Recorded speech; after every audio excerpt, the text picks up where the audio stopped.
Right. Thank you, Mark, for the introductions here. I appreciate all of you for sharing time here in these little breakout rooms here. So feel free to cut in and ask us questions. It's very interactive, like the title suggests. So this is a joint collaboration between NUS and University of Paris. Our collaborators there are still sleeping, so we take it on our behalf as a team here. But the presenters are leading myself and Associate Professor Lam Yulin, Mr. John Yap, who's in this room here, by taking most of this part here and share our experiences with these augmented reality applications that we use for CM 121 class. So today's just three main takeaways if you pay attention. And the first is, what are the traditional tools for visualizations? How we help our learners to picture something, to imagine in the wondrous world what is 3D like in our mind.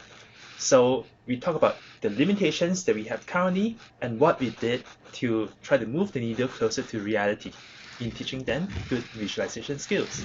The second is how we use this app called NuPOV. It's called NuPOV, Nucleophile Point of View, that can be used as a supplementary tool to complement traditional teaching methods to enhance teaching them the spatial visualization ability that's very important in STEM majors especially. And then lastly, we documented our student success using evidence. We have surveys and we have got qualitative feedback here. We want to share with you to see was it a success or not. So what do you think is the traditional tool to help people visualize something like this molecule? If you can see my camera here, right? Look carefully and zoom in. This is a 3D molecular model. You see it's a toy on my hands 3D. My hands 3D, right? But how do we do it in the past, just probably 20 years ago, on the OHP transparency? So we still use it today, right? PowerPoint slides here, because we do Zoom classes, we do PowerPoint presentation, and when chemists depict a 3D molecules here, we try to use kind of oblique angle to depict that it's 3D. So you see that if you may see my cursor, Mark, do you see my cursor? Oh no. Mark, do you see my cursor, my mouse? Okay. So you see on this part here, right? This is actually flat, okay? And this is actually flat but at an angle. So it's hard to communicate with people that these two are the same thing, but you're looking at the same molecule from a different perspective, from a different point of view here. So there are students who are shy, especially in this part of the world here. They do not clarify, they just accept it, and what they accepted might not what we want them to know in their mind here. So likewise here, these patches of green and brown space are actually cones. Imagine three-dimensional cones, right? They can hold, but to certain people, they may just take it like a face value, like a patch of green. So it is really hard. What we can do is we can use videos, but the thing is videos are pre-prepared, means that it's choreographed. It's again like forcing people to absorb what we want them to see. There's a lack of room for imagination. So the thing is, we talk about it's hard to picture it from a 2D to three-dimensional way. I mean, this is simple molecule, but what about this, right? How you turn it on a 2D PowerPoint. The other thing is it's so hard to teach. We can teach, but then it's hard to get feedback whether they understand in their world. And then lastly, it's so hard to assess the understanding. So with these applications, and as a code developed by NUSID, I must say it's developed in-house by our very super competent engineers, and also participations from NUSCIT with graphic designers. So this is designed by Maria, who's with us. So very good design too. You see, from this drawing, you can tell it's three-dimensional because you have a bond that's going into the screen. This is coming out at the oblique angle. This is tetrahedral. And Mark knows what we are talking about because he's also a chemist. There's a Canon here. Okay. So the key features of this AR app is that it allows the ability for the users on their phone to maneuver the molecule as they wish. They can do the tumble, means rotating at 360 degrees, outwards clockwise, reverse clockwise, any way they like. So there's lots of autonomy for the users to just see, think, act, stop, why certain way work, why certain portion didn't work for the molecule here, right? So it is something unprecedented because most AR app just put up the molecule here and allows them to rotate, but they lack a second feature where I can throw in another molecule at a different angle, at a different speed, so to see how they react or if there's a reaction. So that moment allows them to pause and think, which is very critical. And the other feature is this application support not only just one kind of platform on the Android, but also the Apple. Big deal, right? But what if learners uses iPad? So, and when we have big molecules, let's say you think of a protein that's long, right? This molecule I'm holding it is not that big, but it has say 2 ketone groups here or 2 carbonyl groups. How do you show it when we look at our phone portrait? So we also have this ability to put it landscape and allow for some live playing engagement with their friends here. You can see some demonstrators. So really versatile and cross-platform. The benefits of this augmented reality application, there are 4 of them. One is we allow the chemistry learners to see the mechanistic approach on how organic bond formation takes place here when you have the orbitals interacting at the right angle from the right place. And we also promote self-directed learning for them to be curious, to want to find out more, to engage with the tutors, seniors, lecturers here, and of course to engage with the device, the molecule again, and to keep on trying, to write down questions and see why certain way didn't work, and they document this down because it's their own journey.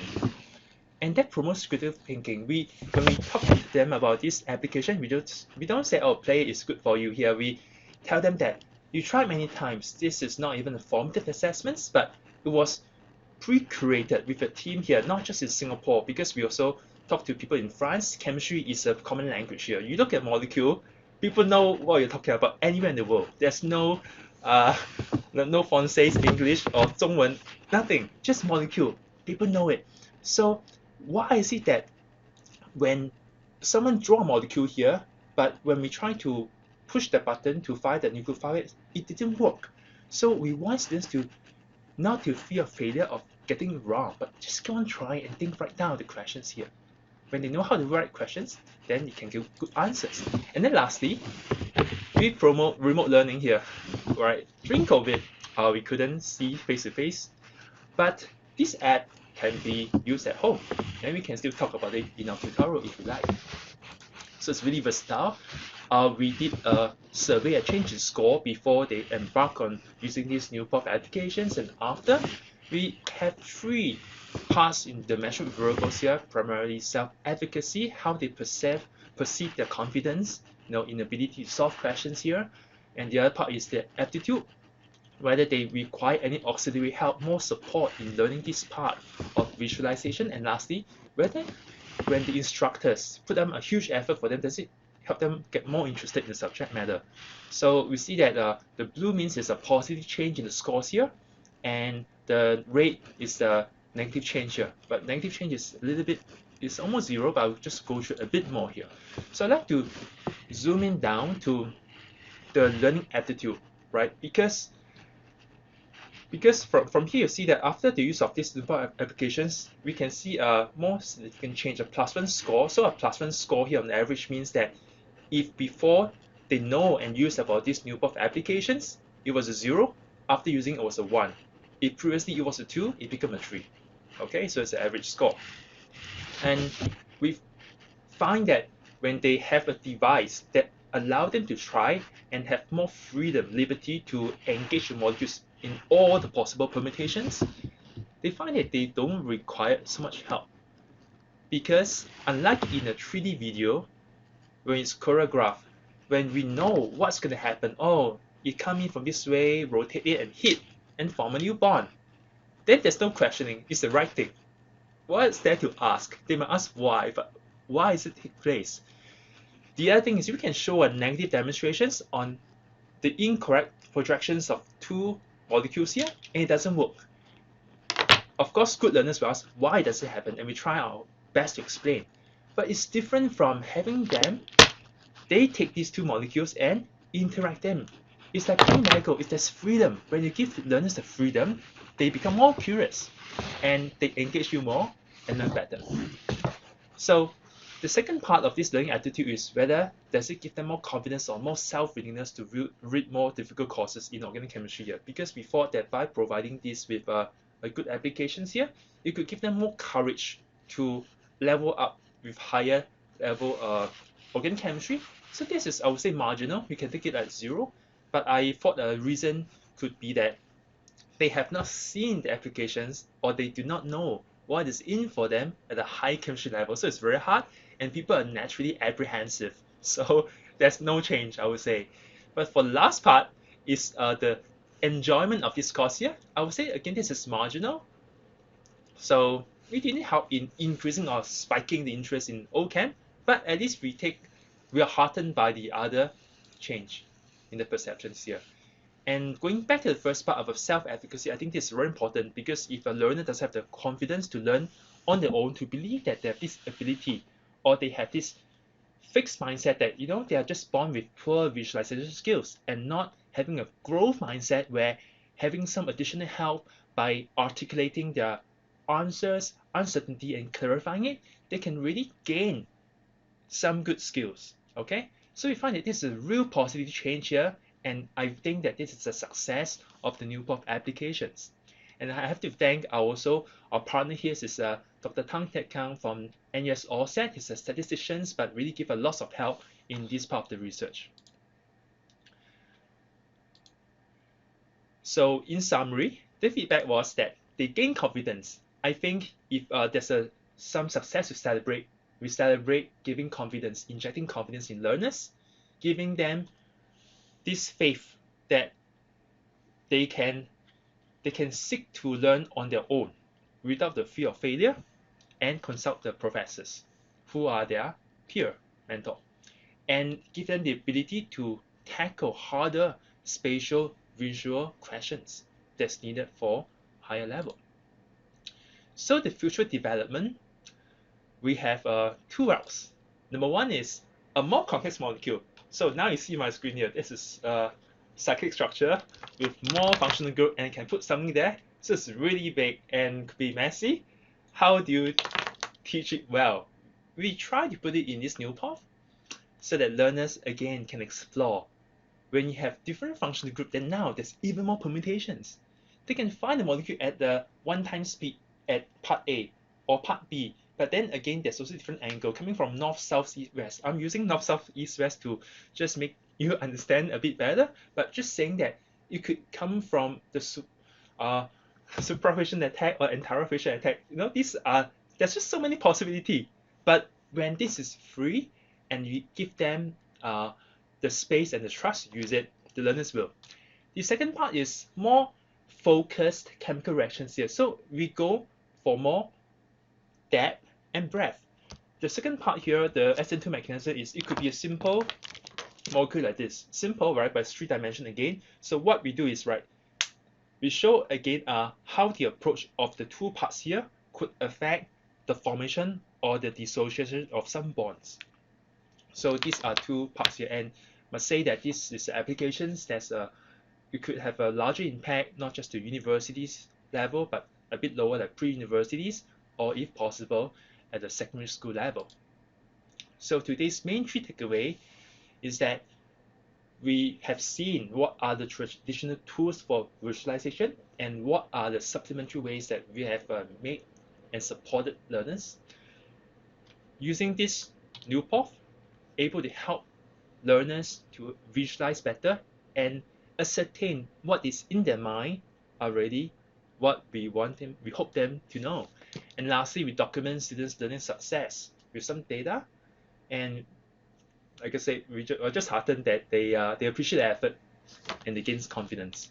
So I think the most important start is here, the people who matters. Without a team of people who come together from different background, right, and just do it for learners, there won't be this to come with apply for grant, and all the more between different departments, not just academic staff, but the non-acad staff, the people who do not have chemistry knowledge, but how we put our thinking together and make it understood by all, and above all, cross cultural cross-continental collaborations.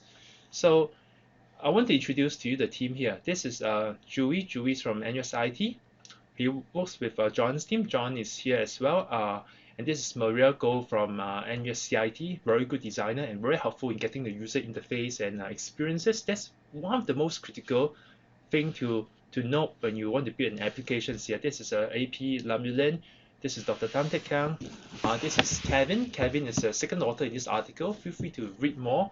He's one of the students who worked with me to study this project. We spoke about it 3 years ago, and we realized this after 2 years of hard work here. And he brought his friend Jonah, who was a Europe student, and we worked as a big team.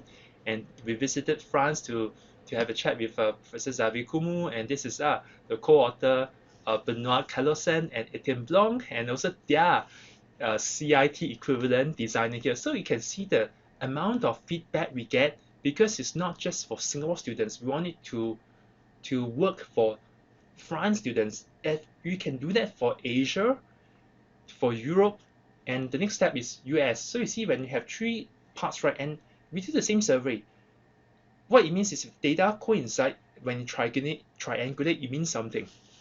So I want to acknowledge also here to Earl for giving us this grant here, USPC NUS grant, to facilitate this collaboration between France and Singapore and the different departments at NUS. So feel free to check out our write-up, and I thank you very much for sharing your time with us today. Cheers.